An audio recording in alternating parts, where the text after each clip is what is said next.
என்னோட கூட வேதத்தை திருப்பிக் கொள்ளுங்கள். பிலிப்பிற்கு நிருபத்தின் 4ஆம் அதிகாரம் 19ஆம் வசனம். The book of Philippians chapter 4 verse 19. என் தேவன் தம்முடைய ஐசுவரியத்தின்படி உங்கள் குறைவுகளை எல்லாம் கிறிஸ்து இயேசுவுக்குள் மகிமையில்லை. அப்போது இப்போ என் தேவன் சொல்லிட்டா எங்கள் குறைவு தான் வாசிக்கணும். திருப்பி வாசிப்போமா? என் தேவன் தம்முடைய ஐஸ்வரியத்தின்படி எங்கள் குறைவை எல்லாம் கிறிஸ்து இயேசுவுக்குள் மகிமையிலே நிறைவாக்குவார். ஆமென். எனக்கு அந்த ஃபஸ்ட்டு டூ வேர்டும் கடைசி வார்த்தையும் நல்ல ரொம்ப பிடிச்சது. என்ன வார்த்தை சொல்லுங்கள்? என் தேவன் நிறைவாக்குவார். ஹல்லேலூயா சொல்லுவோமே. என் தேவன் நிறைவாக்குவார். முழு வசனமும் நல்லா தான் இருக்குது. பட் அந்த ரெண்டு வார்த்தையும் இட் மீன்ஸ் சம்திங் அலாட். அந்த ரெண்டு என் தேவன் என்று சொல்லும்போது அங்கே ஒரு ரிலேஷன்ஷிப்பை பார்க்க முடிகிறது. அங்கே ஒரு உறவு, அங்கே ஒரு உரிமை, அங்கே ஒரு விதமான பாசம், அங்கே ஒரு விதமான ஒரு ரைட்ஸ், வி கேன் see ஒரு ரைட்ஸை பார்க்க முடியுது. அவன் சொல்கிறார் என் தேவன் நிறைவாக்குவார். ஆமென். இந்த வாரத்தினுடைய இந்த மாதத்தினுடைய கடைசி பரிசு நாளிலே எல்லா கர்த்தருடைய பிள்ளைகளுக்கும் தேவன் கொடுக்கிற ஒரு வார்த்தை, உன் தேவன் நிறைவாக்குவார். அல்லேலூயா. அது எந்த ஒரு காரியமானாலும் சரி அவர் நிறைவுள்ளதாய் மாற்றுவார். குறைவுள்ளதாய் ஆரம்பிக்கலாம். அதுதான் மிக அழகாக வேதம் சொல்லுகிறது. அற்பமான ஆரம்பத்தை அசட்டை பண்ணத்தக்கவன் யார்? அல்லது சிறிய ஆரம்பத்தை அல்லது குறைவாய் ஆரம்பிக்கிறதை அற்பமாக யார் எண்ண முடியும்? சில நேரத்தில் சில ஆரம்பங்கள் சின்னதாக இருக்கும், குறைவுள்ளதாக தான் ஆரம்பிப்பாங்க. ஆனால் அது முடிவை பார்த்தால் அது நிறைவாக இருக்கும். ஹல்லேலூயா. இந்த நாளில் நமக்கு கர்த்தர் அதான் சொல்கிறாரு, உன் தேவன் உன் நிறைவாக்குவார். அப்போ அந்த வசனத்தை திருப்பி வாசித்து ரொம்ப சந்தோஷமாக இருந்துச்சு. ஆனால் அந்த அதிகாரம் முழுவதும் வாசித்தால் யாரை பார்த்து சொல்கிறார் என்பது தான் மிக முக்கியம் இல்லையா? இன்றைக்கி நம்ம எல்லாருமே ஜெபத்தில் இது சுலபமாக யூஸ் பண்ணுறோம். ஆண்டவரை நீ சொன்னீங்களப்பா, ஆண்டவரை உம்முடைய மகிமையின் ஐஸ்வர்யத்தினால் எங்கள் குறைவுகளெல்லாம் நிறைவாக்குவேன் சொன்னீங்களப்பா, நிறைவாக்கும் என்று என்ன பண்ணுறோம்? ஜெபிக்கிறோம். வாக்குத்தத்தம். அல்லேலூயா. ஆண்டவர் வாக்கு கொடுத்துட்டாரு. அந்த வாக்குத்தத்துக்கு முன்னாடியும் பின்னாடியும் சில விஷயங்களை கத்தனை பண்ணிக்கிறாரு, வச்சிருக்கிறாரு. அதை நம்ம என்ன செய்வோம்? ஊற்றுவோம். வாழையை ஊற்றுவோம், தலையை ஓட்டுவோம், நடுவில் மாத்திரம் பிடிச்சிவிட்டு அல்லேலூயான்னு சொல்லுவோம். ஆனால் கீழேயும் மேலேயும் படித்தால்தான் அதில் முழுமை தர முடியும். அப்போ இந்த அதிகாரத்தை முழுவதும் வாசிக்கும்போது அப்போஸ்தலனாகிய பவுல் நம்முடைய குறைவுகளை கர்த்தர் நிறைவாக்குவதற்கு சில ஆலோசனைகளை கர்த்தர் கொடுத்தார். God has given some beautiful counseling. இந்த அதிகாரம் முழுவதும் பார்த்தீங்கன்னா அந்த பிலிப்பியர் 4 அதிகாரம் முழுவதுமே ஒரு ஆலோசனையின் அதிகாரம் என்று சொன்னால் மிகையாகாது. 4ஆம் அதிகாரத்தினுடைய 1ஆம் வசனம் எவ்விதமாக சொல்லுகிறது?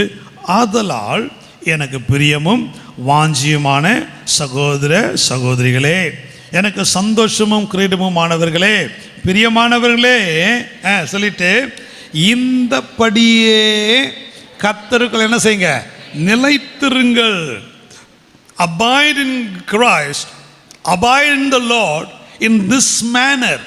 இந்த நிலையிலே நான் உனக்கு சொல்ல பிறகு சில ஆலோசனைப்படி நீங்கள் நிலைத்திருங்க. அப்பொழுது உங்கள் தேவன் உன் குறைவை என்ன செய்வார்? நிறைவாக்குவார். அப்போ அந்த பிரமாணத்தின்படி, பிரமாணம் என்று அல்ல, அந்த ஆலோசனைப்படி நீங்கள் நிலைத்திருக்க பழகணும். அந்த கர்த்தர் உங்களுக்கு கொடுத்த சில ஆலோசனை உண்டு. அந்த ஆலோசனைகளை நீங்கள் நல்லா நிறைவேற்றி பாருங்க. நிச்சயமாய் அந்த 19ஆம் வசனம் உங்கள் வாழ்க்கையில் நிறைவேறும். வெறும் வசனத்தை மாத்திரம் சொல்லி ஜெபிச்சா இல்லையா? இன்றைக்கி நிறைய பேர் விசுவாசம் சொல்லிட்டு இதை சொல்லு, இதை பேசு, இது பண்ணு, நடக்கும்னு சொல்கிறாங்க. இல்லை, அதை சொல்லி அதை பேசுவது நடக்காது. அதுக்கு முன்னாடி பின்னாடிலாம் சில காரியங்களை கர்த்தர் சொல்லியிருக்கிறாரு. அந்த ஆலோசனைகளை செவி கொடுக்கணும். அந்த ஆலோசனைப்படி நாம் செய்ய பழக வேண்டும். இன்றைக்கி விசுவாசம் என்கிற அந்த வார்த்தையை இந்த 21ஆம் நூற்றாண்டில் பல நிலைகளில் நூதனமான நிலைகளில் என்ன பண்ணுறாங்க? பேச ஆரம்பிக்கிறாங்க.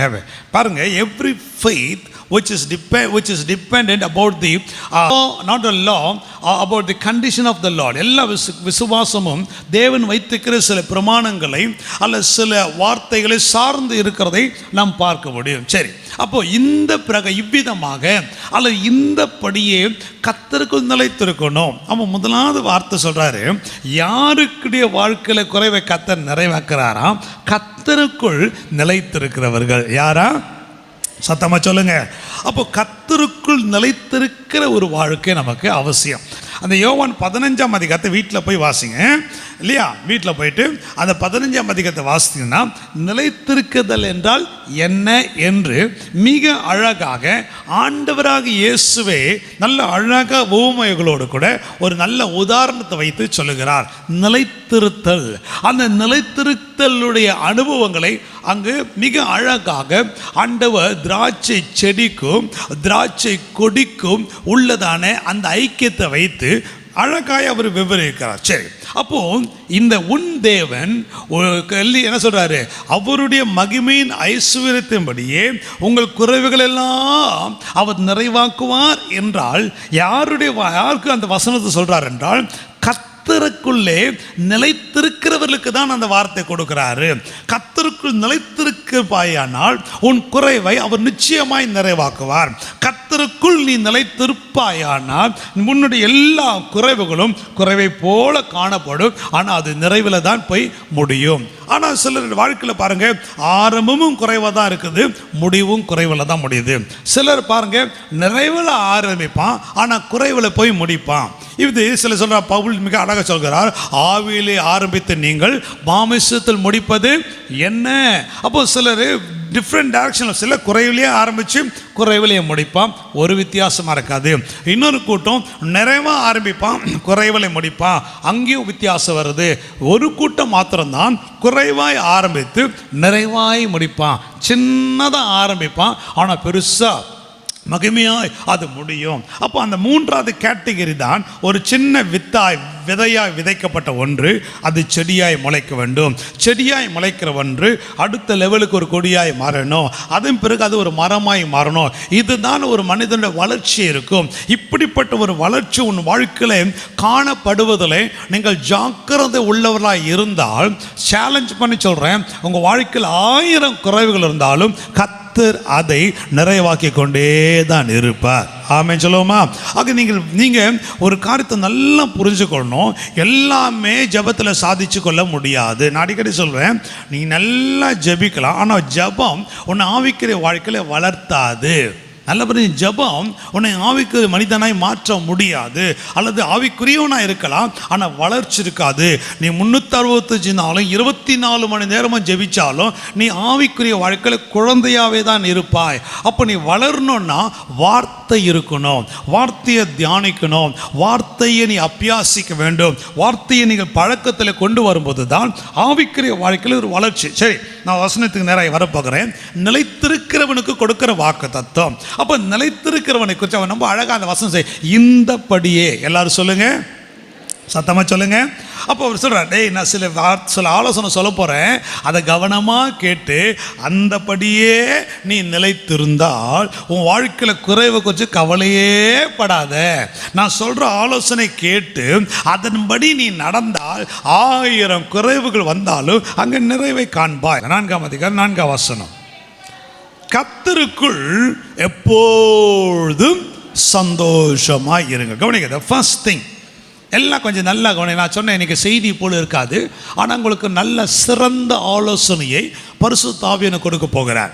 இந்த ஆலோசனையை விட்டுட்டு நீங்கள் சொந்தமான ஒரு உபதேசத்தை சொல்லிக்காதீங்க, நீங்கள் சொந்தமாக ஒரு லைனில் போகாதீங்க, சரிங்களா? ஆக உங்களுக்கு ஏற்றபடியில் வசனத்தை நீங்கள் வளைக்க நினைக்காதீங்க, வசனத்துக்கு ஏற்றபடி உங்களை நீங்கள் வளைத்து கொள்ள வேண்டும். பொறுத்துங்களா? வார்த்தை உங்களுக்காய் மாறாது, வார்த்தை உங்களுடைய சூழ்நிலைகளுக்காய் மாறாது.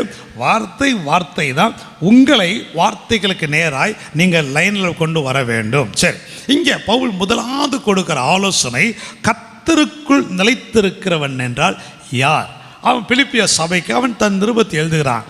அவன் நிருபத்தை எழுதும்போது இந்த பிலிப்பிய நிருபத்தை எங்கே எழுதுகிறான்? ரோம சிறைசாலை என்று எழுதுகிறான். ரோம சிறைசாலை இங்கே இருக்கிற சென்ட்ரல் ஜெயில் போல இருக்காது, புரியுதுங்களா? இங்கே இருக்கிற வெள்ளூர் ஜெயில் போல இருக்காது. அந்த காலத்து ரோம சிறை என்கிறது ஒரு மனிதன் நிமிர்ந்து உட்காரக்கூட முடியாதான். அப்படியே குனிந்து கொண்டு சின்ன குட்டியோடு ஒரு சின்ன குகை போல் தான் இருக்கும். அதை அடைத்து விட்டால் மூச்சு வெளியில் போகிறத விட கஷ்டம். அவ்வளவு கடினமான ஒன்று. ஒவ்வொரு சிறையும் தண்டனைக்கு ஏற்றபடி வித்தியாசப்படும். ஆனால் அதில் ஒரு மனிதன் தன் வாழ்க்கை நாட்களை கடக்கிறதை விட அவன் மரித்து விட்டால் நலமாயிருக்கும். ஆகியதான் பவுல் அப்படிப்பட்ட சிறைசாலையில் தான் அவன் அடித்து நொறுக்கப்பட்டு உள்ள தூக்கி எறியப்படுவான். அப்படிப்பட்ட ரோம சிறைசாலையிலிருந்து அவன் ஒரு நிருபத்தை எழுதுறான். என்ன எழுதுறான் தெரியுமா? சபையே, நான் ரொம்ப கஷ்டத்தில் இருக்கிறேன், நான் ரொம்ப பாடில் இருக்கிறேன், இந்த உபத்திரம் என்னால் முடியல, இந்த சிறைசாலை எனக்கு மிகுந்த வேதனை இருக்கிறது, எப்படியாவது கர்த்தர் என்னை இந்த சிறையிலிருந்து வெளியே கொண்டு வரும்படி எனக்காக ஊக்கமாய் ஜெபிங்கள். ஆமென். அப்படியே ஜெபிக்கிறான்? இல்லை, அப்படி ஜெபிக்கல. எனக்கு ரொம்ப கஷ்டமாக்குதுங்க, ஜெபிங்க. எப்படியாவது இந்த பிரச்சனை மாறணும், ஜெபிங்க. ஐயோ, எப்படியாவது இந்த சூழ்நிலை நான் வெளியில் வரணும், ஜெபிங்க. இல்லை இல்லை இல்லை, அவன் தன்னுடைய வேதனைகளே, தன்னுடைய உபத்திரத்தை அவன் ஒரு பொருட்டாவே எண்ணலை. சிறைசாலைக்குள் வேதனை மத்தியிலும் கண்ணீர் மத்தியிலும் உபத்திரத்து மத்தியில் இருக்கிற அவன் சிறைக்கு வெளியில் இருக்கிறவர்களுக்கு சொல்றான், எப்ப நான் நிலைச்சிருக்கிறேன் கர்த்தருக்குள்ளே, கட்டுகள், உபத்திரவுகள், பாடுகள், வேதனைகள், சிறையிருப்புக்குள்ளே நான் கர்த்தருக்குள் நிலைத்திருக்கிறதை போல நீங்களும் நிலைத்திருங்க. அப்ப கர்த்தருக்குள் நிலைத்திருக்கிறவன் எது? நினைச்சதுக்கெல்லாம் மூஞ்சத்துக்கு வச்சுப்பான். ஒரு சின்ன ஜுரம் வந்துட்டா போதும், பிள்ளைக்கு ஒரு சின்ன காய்ச்சல் வந்துட்டா போதும், ஒரு சின்ன உபத்திரம் வந்துட்டா போதும், புருஷன் 2 தட்டு லெஃப்ட் ரைட்டு தட்டினா போதும், உடனே புஸ்ஸுன்னு மூஞ்சி இழுத்துக்கும். என்னத்தை ஜெபிச்சு என்னத்தை கண்டோம். ஐயோ, ஒரு தலைவலி வந்துடக்கூடாது. கர்த்தாவே, நம்மளை ஒன்று இல்லைன்னு ஆக்கி விட்டுருவாங்க இல்லையா? ஆனால் பவுல் சொல்லுகிறான், கர்த்தருக்குள் நிலைத்திருக்கிறவன் யார்? பாருங்க, இதெல்லாம் பிராக்டிக்கலாக கொண்டு வரணும். அதுதான் கிறிஸ்தவ வாழ்க்கை. சில சொல்லுவாங்க, பாஸ்டர் மேடையிலேருந்து நின்று பேசுது சுலபமாக தான் இருக்கும். உண்மைதான். ஆனால் கிறிஸ்தவ வாழ்க்கை என்பது இதுதான். இந்த வாழ்க்கைக்கு வரும்போது தான் நீங்கள் வசனத்தை வச்சு சொல்கிறதுனால ஒரு காரியம் நடக்காது. வசனத்தை வச்சு அப்படியே வசனம் சொல்லிக்குதுன்னு சொல்லி ஜெபிச்சா காரியம் நடக்காது. நீங்கள் சில அனுபவங்களை, வார்த்தைகளுக்கு ஏற்றபடி உங்கள் வாழ்க்கையை நீங்கள் ஃபிக்ஸ் பண்ணிக்கொள்ளுங்க. வார்த்தையினுடைய லைனில் நீங்கள் நிற்க பழகுங்க. அப்போ பவுல் சொல்லுகிறான், அவன் அப்படிப்பட்ட இக்கட்டான நிலையில் இருக்கிறவன் சிறைக்கு வெளியில் இருக்கிறவனை பார்த்து சொல்லுகிறான், கர்த்தருக்குள் எப்போதாவது ஒரு முறை சந்தோஷமாயிருங்க. ஹல்லேலூயா. கர்த்தருக்குள் எப்போதாவது ஒரு முறை இல்லை, கர்த்தருக்குள் எப்போது. அப்போ கர்த்தருக்குள் நிலைத்திருக்கிறவனை எப்படி கண்டுபிடிக்கலாம்? பைபிளை தூக்கிப்பான், ஹல்லேலூயா, அக்கத்தில் வச்சுக்குப்பான், அப்படியே நடப்பானா? கர்த்தருக்குள் நிலைத்திருக்கிற எப்படி?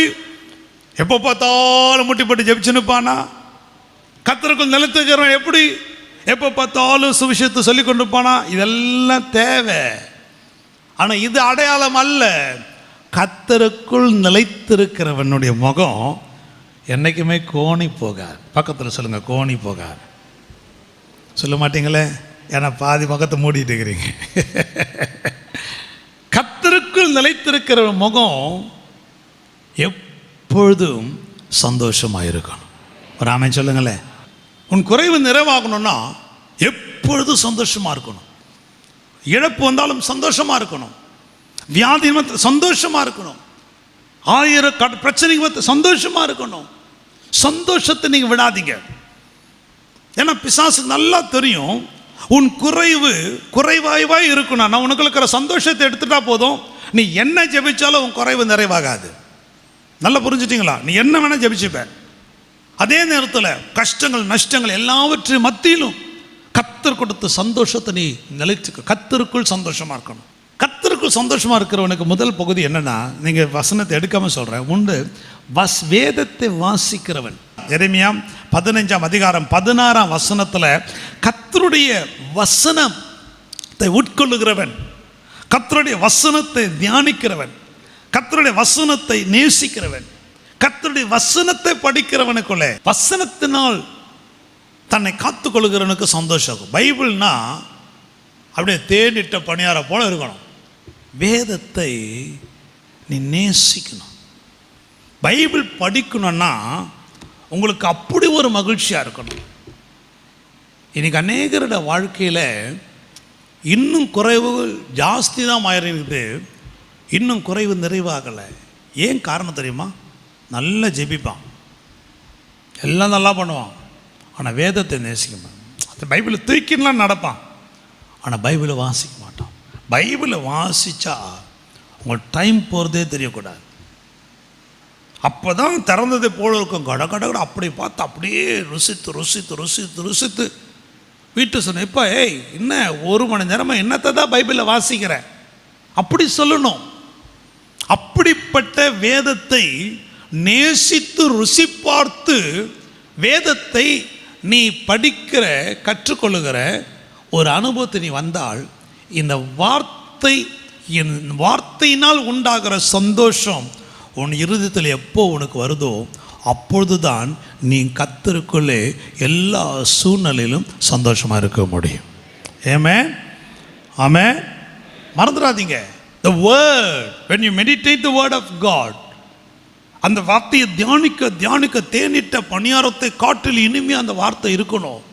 இந்த வார்த்தை இன்னும் கூட படிக்கலாமா, இன்னும் படிக்கலாமா, இன்னும் படிக்கலாமான்னு ஆசை அப்படியே உள்ளத்தில் பொங்கி வரணும்.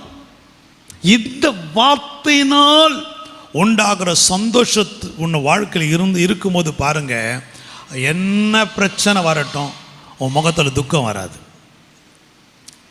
I'm seriously telling. இந்த நட்சத்திரத்துக்கெல்லாம் போதுன்னு அழுறதெல்லாம் பைபிளை வாசிக்கிறது, ஆனால் நேசிக்கிறது இல்லை. எதுக்கு எடுத்தாலும் அழுவான். ஒரு பிரச்சனை வந்துடக்கூடாது, ஒரு போராட்டம் வந்துடக்கூடாது, உபத்திரம் வந்துடக்கூடாது, ஒரு நஷ்டம் வந்துடக்கூடாது, வீட்டில் ஒரு சண்டை வந்துடக்கூடாது, ஒரு இது வந்துடக்கூடாது, குழந்தைக்கு ஒன்று ஆகிடக்கூடாது, படபடன்னு. எங்கே தான் அந்த சந்தோஷம் போகுது? இதெல்லாம் எந்த கேஸ் தெரியுமா? பைபிளை வாசிக்கிறது, ஆனால் யார் அல்ல, வேதத்தை நேசிக்கிறது அல்ல. தயவுசெய்து புரிஞ்சு கொள்ளுங்க. வேதத்தை நேசி, வார்த்தைகளை நேசிங்க. அந்த வார்த்தையை நேசித்து நீங்கள் வேதத்தை வாசித்து அந்த வசனம் வாசிங்க. அந்த உங்களுடைய வார்த்தைகள் கிடைத்த உடனே அவைகளை உட்கொண்டேன், உம்முடைய வார்த்தைகள் எனக்கு சந்தோஷமும் என் இருதயத்திற்கு என்ன வந்தது, மகிழ்ச்சியுமாய் இருந்தது. ஒரு ஆமென் சொல்ல வேண்டாமா? நல்ல குணிக்க பவுல் சொல்றான், கர்த்தருக்குள் சந்தோஷமாக நிலைத்திருக்கிறவன், கர்த்தருக்குள் நிலைத்திருக்கிறவனுக்கு காணக்கிற முதல் காரியம் வார்த்தை சந்தோஷமா இருக்கணும். நீங்கள் சந்தோஷப்பட வேண்டிய 2வது காரியம் என்னன்னா, சங்கீதம் 51:12 வாசிக்கும் போது, உம்முடைய ரட்சணத்தின் சந்தோஷத்தை திரும்ப எனக்கு அப்போ கவனிக்கணும். ரட்சிப்பை நீங்கள் எப்போது நினைக்கணும், கவனிக்கணும். உங்களோட சந்தோஷம் எதில் இருக்க தெரியுமா? நீ ரட்சிக்கப்பட்டவன் என்பதை தினந்தோறும் நீ ஞாபகப்படுத்திக்கொள். அதில் ஒரு சந்தோஷம் இருக்குது. ரோட்டில் போகும்போது ஒருத்தன் குடிச்சிட்டு அப்படியே விழுந்து கிடம்போது, எப்பா குடிக்காரனான்னு ஆனந்தம்ப்பா, அவனுக்கு கிடைக்காத ரட்சிப்பு என்ன பண்ணிட்டீங்க, எனக்கு கொடுத்துட்டீங்களப்பா, ஒரு மகிழ்ச்சிப்பா. கர்த்தர் மாத்திரம் ரட்சித்தா விட்டா எந்த சாக்கரையில் நான் தண்ணி அடிச்சுட்டு விழுந்து கிடப்போனோ, அந்த ரட்சிப்பு நினைக்கணும். ஒரு ரட்சிப்பை நினைக்கணும். ஒவ்வொரு நாளும் ஒரு ரட்சிப்பை நீங்கள் நினைக்க வேண்டும். எந்தைக்கோ ரட்சிக்கப்பட்டதை வைத்து கொண்டிருக்காதீங்க. ஒவ்வொரு நாளும் நீங்கள் உங்களுடைய ரட்சிப்பை நீங்கள் ருசி பார்க்கணும். உங்களுடைய ரட்சிப்பை நினைத்து பார்க்க. உண்மையாக மனசாட்சி தொட்டு சொல்லுங்கள், கைத்துக்க சொல்ல. எத்தனை பேர் உங்களுடைய ரட்சிப்பை நினைக்கிறீங்க? என்னைக்கோ ரட்சிக்கப்பட்டீங்க, ஆனால் ரட்சிப்பை நீங்கள் நினைவு கூறுறீங்களா? இப்படி இருந்த என்ன கத்தாவே என்னப்பா உங்கள் எப்படிப்பா நன்றி சொல்லுவது? ஐயோ, நீங்கள் என்னை கண்டிராவிட்டால், நீங்கள் என்னை ரட்சித்திராவிட்டால், குடிக்காரனாய் அல்லது ஓதாரியாய், சண்டைக்காரனாய், ரவுடியாய் உலகத்தில் எப்படி இருந்திருப்பேன். ஆனால் இன்னைக்கு நான் தேவ பிள்ளை என்று அழைக்கப்படத்தக்க நிலையில் உங்கள் ரட்சிப்பை கொடுத்தீங்களப்பா. அந்த ரட்சிப்பு ஒவ்வொரு நாளும் உனக்கு சந்தோஷத்தை கொடுக்கணும். அந்த ரட்சிப்பு உங்களுக்கு என்ன செய்யணும்? சந்தோஷத்தை. உன் குறைவு நிறைவாகணும்னா உங்கள் ரட்சிப்பை நீ நினைவு கூறுங்கள். ரட்சித்து பின்னால் உண்டாகிற ஒரு சந்தோஷம் வாழ்க்கையில் வரட்டும். நீங்களாம் யோசித்து பார்த்தீங்களா? இதெல்லாம் நம்ம யோசித்தே இருக்க மாட்டோம். எவ்ரி டே, ஒவ்வொரு நாளும் ஒரு ரட்சணத்தினால் உண்டான சந்தோஷம் உன் வாழ்க்கையில் இருக்கணும். இது 2 சொல்கிறேன். 1, உன் ரட்சிப்பை நீ நினைக்கும் போது உனக்கு சந்தோஷம் இருக்கணும். 2வதாக உன் மூலமாய் ஒரு கூட்டம் ரட்சிக்கப்படுகிறதை பார்க்கும்போது உங்களுக்கு சந்தோஷம் வரணும். ஆமென். அப்போ இப்படிப்பட்ட ஒரு சந்தோஷத்தால் நீங்கள் நிறைந்திருக்கணும். உங்கள் குறைவு மாறுவதுக்கு இங்கே வந்து டேம்பர் வச்சு ஆடுறதுலாம் இல்லை, டம்மு டம்மு டம்மு அச்சனை குதிக்கிறதுல சந்தோஷம் இல்லை, வார்த்தையில் சந்தோஷம், ரட்சிப்பில் ஒரு சந்தோஷம். மிக அழகாக நீங்கள் ரோமக்கடை நிருபத்தை நீங்கள் வாசிக்கும் போது அதனுடைய 14 அதிகாரத்தில் நீங்கள் பார்க்கலாம். தேவனுடைய ராஜ்யம் புசிப்பும் குடிப்பும் அல்ல, நீதியும் சமாதானமும் பரிசுத்த ஆவியானவரால் உண்டாகிற சந்தோஷம். அப்போ 3வது என்ன சந்தோஷம் தெரியுமா? ஆவியினால் உங்களுக்கு ஒரு சந்தோஷம் வரும். ஒவ்வொரு நாளும் நீ பரிசுத்த ஆவியிலே நிறைந்திருக்கணும். அதுதான் ஒரு சந்தோஷம். சர்ச்சில் வந்து அந்நிய பாஷை பேசுவது மாத்திரமல்ல, எல்லா நேரத்திலும் அப்படியே அந்நிய பாஷையில் பேச பேச பேச அப்படி ஒரு மகிழ்ச்சி உங்கள் இருதயத்தில் உண்டாகும். ஒரு ஆமென் சொல்லுவோமா? கர்த்தருக்குள் நிலைத்திருக்கிறவனை காண வேண்டிய முதலாம் எப்பொழுதும் அவன் சந்தோஷமாக இருக்கணும். ஆமென். 2வதாக 4ஆம் அதிகாரம் 6ஆம் வசனம் வாசிங்க. ஒன்றுக்கும் இதுதான் நிலைச்சிருக்கிறவனுடைய அடையாளம். இந்த டைட்டிலில் எடுத்தோம்னா இங்கே இருக்கிற எத்தனை பேர் கர்த்தருக்குள் நிலைச்சிருக்கிறவன்னு தெரியாது. கேட்டிங்களா? உங்களுக்கு வீட்டுக்கு வீடு வாசப்படிங்கிறதை போல எல்லா வீட்டிலும் அவர்களுடைய பலத்துக்கேற்ற ஒரு பாடுகள் பிரச்சனை இருக்க தான் செய்யுது. எல்லா வீட்டிலும் பாடுகள் இருக்குது, எல்லா வீட்டிலும் பிரச்சனை இருக்குது, எல்லா வீட்டிலும் உபத்திரம் இருக்குது, எல்லா வீட்டிலும் பணப்பற்றாக்குறை இருக்குது, எல்லா வீட்டிலும் பொருளாதார பிரச்சனை இருக்குது, எல்லா வீட்லையும் இழப்பு இருக்குது, எல்லா வீட்டிலும் ஏதாவது ஒன்று இருக்க தான் செய்யுது. கொஞ்சம் பிரச்சனை வந்துட்டா யார் மேலே பாரு? பாவம், அவன் பரதாபம் உட்காந்துக்கிற பிசாசு தூக்கி அவன் மேலே பாஸ்டர் ஐயோ பிசாசு பயங்கர சோதிக்கிறான், பயங்கர சோதிக்கிறான் பாஸ்டர், பயங்கரம். இல்லை இல்லை இல்லை இல்லை, நல்லா கவனிக்கணும். பிரச்சனைகள், போராட்டங்கள், உபத்திரவங்கள், பாடுகள், கண்ணீர் எல்லாருக்கும் இருக்குது.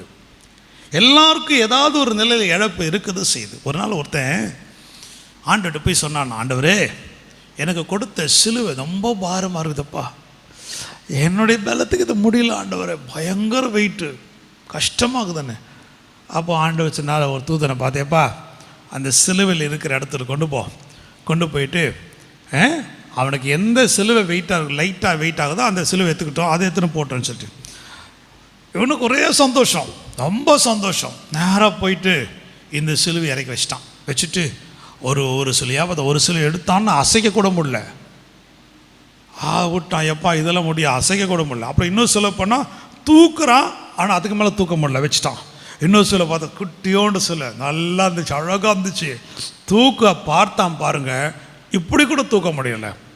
இப்படி சுற்றி சுற்றி ஒவ்வொரு சிலையாக பார்த்துனே வந்து அப்புறம் இன்னொரு சிலை வந்தான். அந்த சிலை இப்படி தூக்கினான் பாருங்க, நல்லா தூக்க முடிஞ்சது. அப்படியே தூக்கி அப்படி நல்லா அசைச்சு பார்த்தான், பரவாயில்ல. தூக்கி முதுகில் வச்சு பார்த்தான், பரவாயில்ல. அப்படியே நடந்து பார்த்தான், பரவாயில்ல. சிலுவை வெயிட்டு அவ்வளோ இல்லை.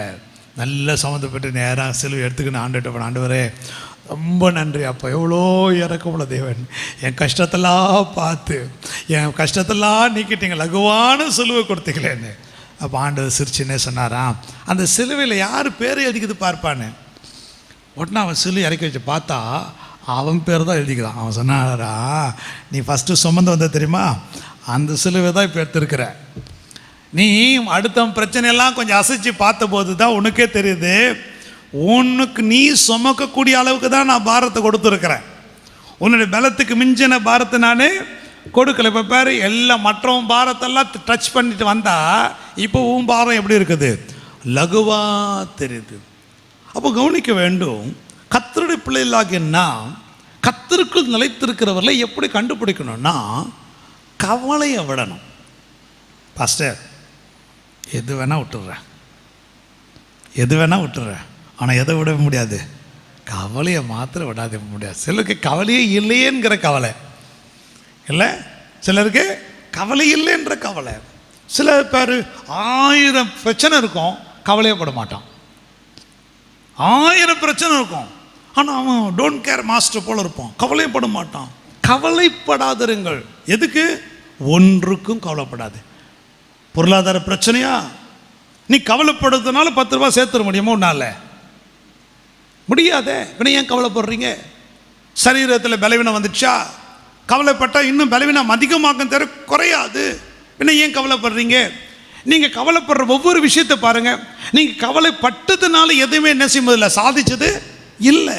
அப்போ கர்த்தருக்குள் நிலைத்திருக்கிறவனை குறித்து கர்த்தர் சொல்றாரு, உன் குறைவுகளை அவர் நிறைவாக்கணும்னா முதலாவது கவலையை விடணும். எனக்கு நிறைய பேருக்கு அட்டைப்பூச்சி போல ஒட்டி நிற்குது. எதை வேணா பிரிச்சிடலாம், ஆனால் கவலை பிரிக்கவே முடியாது. ரெட்டை பிறவிகள் போல பிறக்கும் போதே கவலையோடு பிறக்கிறான். யாப்பேஸ் பாருங்க, யாப்பேஸ் அவன் அவங்க அம்மா பிறக்கும் போது இவன் துக்கத்தின் மகன் என்று பேர் வச்சாங்க. என்ன பேர் வச்சாங்க? ஜாபேஸ். துக்கத்தில் பெற்றெடுத்த பிள்ளை, துக்கத்தின் மகன் என்று. அவன் பார்த்தேம்மா, நீ துக்கத்தில் பெற்றெடுத்ததுனால நான் துக்கமாக இருக்கணும்னு அவசியம் இல்லை. நேரம் ஆண்டவர்கிட்ட போன, ஆண்டவரே நீர் என்னை ஆசீர்வதியும், என் எல்லையை பெரிதாக்கும். அவன் சொன்னாங்க, நீர் என்னை ஆசீர்வதித்து என் எல்லையை பெரிதாக்கும், தீங்கு என்னை அணுகாதபடிக்கு நீர் என்னை காத்துக்கலாம். அவன் சொல்ற, நீ எங்கள் அம்மா 1000 பேர் வைக்கட்டும், அதுக்காக நான் அப்படி இருக்கணும்னு அவசியம் இல்லை. எங்கள் அம்மாவுக்கு நான் எங்கள் அம்மாவுக்கு துக்கத்தில் என்னை பெற்றிருக்கனால நான் துக்கமான இருக்கணும்னு அவசியம் இல்லை. ஆண்டவருடைய நேரம் அவர், ஆண்டவரே எங்கள் அம்மா என்னை துக்கத்தின் மகன் என்று யாப்பேசு பேர் வச்சான், ஆனால் நான் யாப்பேசா இருக்க விரும்பல. நீர் என்னை ஆசீர்வதிக்கணும், என் எல்லையை பெரிதாக்கணும், தீங்கு என்னை அணுகாதபடிக்கு நீங்கள் என்னை காத்துக்கொள்ளணும். I don't want to carry that name. துக்கத்தின் மகன் என்கிற பெயரை நான் சுமந்து போக விரும்பவில்லை. நான் எது கவலைப்படணும்? நான் ஏன் பாரப்படணும்? எனக்கு எங்கள் அப்பா இருக்கும்போது நான் ஏன் கவலைப்படணும் என்று காவியனாக தான் சொல்கிறார் உங்களுக்கு. என் அன்பு தேவ பிள்ளைகளுக்கு காவியனை கொடுக்கிற ஆலோசனை, உன் தேவன் தம்முடைய ஐசுவத்தும்படி உன் குறைவுகள் எல்லாவற்றையும் அவர் நிறைவாக்கணும்னா அவர் கொடுக்கிற கண்டிஷன், நீ கவலைப்படுவதை நிறுத்து, உன் குறைவை நான் மாத்துறேன். இன்னைக்கு அநேகருடைய வாழ்க்கையில் குறைவுகள் மாறாமல் இருக்க காரணத்தினா கவலை கவலை கவலை. எதை நினச்சி கவலை தான் பட்டு உட்காந்துக்கிறான். புள்ளியை நினச்சி கவலை, புருஷனை நினச்சி கவலை, மாமியார் நினச்சி கவலை, பொண்டாட்டியை நினச்சி கவலை, கவலை கவலை கவலை. இந்த கவலையை கொடுத்து பிசாசு உங்களை குறைவுள்ளவனா மாற்றிட்டான். ஆண்டவர் சொல்றாரு, நீ ஒன்றுக்கு கவலைப்படாம இரு, நான் பார்த்துக்கிறேன். நீ கவலைப்பட்ட அர்த்தம் இல்லாதவர். கர்த்தர் பெரிய தேவன் உன் பக்கத்தில் இருக்கிறாரு, அவர் கூட நடந்துக்கனே எப்படி துக்க முகத்தோடு நடந்து கொண்டு இருக்கிறாய். ஆண்டவர் பாருங்க, எம்மாவு சீஷர் போகும்போது பாருங்க, எம்மாவு சீஷருக்கு போறாங்க, அவங்க துக்க முகத்தோடு இருக்கிறாங்க. இப்போ துக்கத்தை நீக்கிற கர்த்தர், கவலை நீக்கிற ஆண்டவர் அவளோடு நடக்கிறாரு. ஆண்டவர் ஃபர்ஸ்ட் கேட்கிற வார்த்தை என்ன தெரியுமா? என்ன கேளுங்க, எங்கடா போறீங்க அப்படியே கேட்டாரு. இல்லை இல்லை இல்லை இல்லை, நீங்கள் துக்க முகம் உள்ளவர்களாய் ஒருவர் பேசிக்கொள்வது என்ன? ஏன் துக்க முகத்தோடு இருக்கிற? அப்போ சொல்றாங்க, உனக்கு இந்த எருசலேம் நடந்தது தெரியாத அளவுக்கு நீ அந்நியரோ? இன்னைக்கு அநேகர் ஆண்டவர் அந்நியராக தான் பார்க்குறான். ஆண்டவர் ஏன் கவலை உங்களுக்கு தெரியுதா? ஒன்றுக்கும் கவலைப்படக்கூடாது. ஒரு ஆமை சொல்லிங்களா? நான் சொன்னேன் இன்னைக்கு பிரசங்கம் இல்லை, இன்னைக்கு உங்களுக்கு ஆலோசனை. உன் குறைவை அவர் நிறைவாக்கணும்னா உங்களுக்கு வேண்டிய ஆலோசனை கத்த சொல்றாரு. நீ நிலைச்சிருக்கணும். நிலைச்சிருக்கிறவன் ஃபர்ஸ்ட் என்ன செய்யணும்? சந்தோஷமா இருக்கணும். ரெண்டாவது, நிலைத்திருக்கிறவன் கவலையே ஒன்றுக்கு கவலைப்படக்கூடாது. மூணாவது 4ஆம் அதிகாரம் 5ஆம் வசனம், உங்கள் உங்கள் சாந்த குணம் எல்லா மனுஷருக்கும். ஐயோ கர்த்தாவே, இது தெரிஞ்சு இருந்துச்சுன்னு வச்சுங்க, பக்கத்து வீட்டுக்காரனுக்கு மாத்திரம் உன் சாந்த குணம் தெரிஞ்சுச்சு வச்சுங்களேன், அவன் என்றைக்கும் ரட்சிப்பட்ட சர்ச்சுக்கு வந்திருப்பான். சரிங்களா? நீங்கள் வேலை செய்கிற இடத்துல கூட சாந்த குணம் மாத்திர தெரிஞ்சு இருந்தா என்னைக்கும் ஆஃபீஸே குட்டி பொருளமாக நீ மாற்றிருப்பேன். உங்கள் வீட்டில் புருஷன்கிட்ட நீ உன் புருஷனுக்கு உன் சாந்த குணம் தெரிஞ்சிருந்தா, உன் மனைவிக்கு உன் சாந்த குணம் தெரிஞ்சிருந்தா, உன் பிள்ளைகளுக்கு உன் சாந்த குணம் தெரிஞ்சிருந்தா, இன்னைக்கு உன் குடும்பமே குட்டி பொருளமாக இருந்திருக்கும். இங்கே மிக அழகாக, இதெல்லாம் சாதாரண வசனம் இல்லை, இதுதான் கர்த்தருக்குள் நிலைத்திருக்கிறவனுடைய வார்த்தை. அந்நிய பாஷையில் பேசுகிறவன் இல்லை, ஜெபிக்கிறவன் இல்லை, ஊழியம் செய்கிறவன் இல்லை. கர்த்தருக்குள் நிலைத்திருக்கிறவன் யார்? வசனம் சொல்லுகிறது சந்தோஷமா இருக்கணும். வசனம் சொல்லுது கவலைப்படக்கூடாது. மூணாவது வசனம் சொல்லுது சாந்தமாக இருக்கணும், சாந்த குணமாக இருக்கணும். முடியுமா? ஆலயத்து வர்றதுனால ஒரு பிரயோஜனமே இல்லை, ஜெபிப்பதனால ஒரு பிரயோஜனமும் இல்லை. காணிக்க தசமாக கொடுக்கறதுனால ஒரு பிரயோஜனம் இல்லை. எழுதி வச்சுக்கொள்ளுங்க. உன்னுடைய சாந்த குணம் யாவருக்கு தெரிய நீ சாந்த குணமுள்ளவனாய் நீ மாற்றிக்கொள்ளாவிட்டால் உன் ஆராதனைகளோ உன் ஜபங்களோ உன் காணிக்க தசம்பபாக்களோ எந்த விதத்திலும் ஆசீர்வாதத்தை தரும் என்று வேத உத்தரவாதம் கொடுக்கல.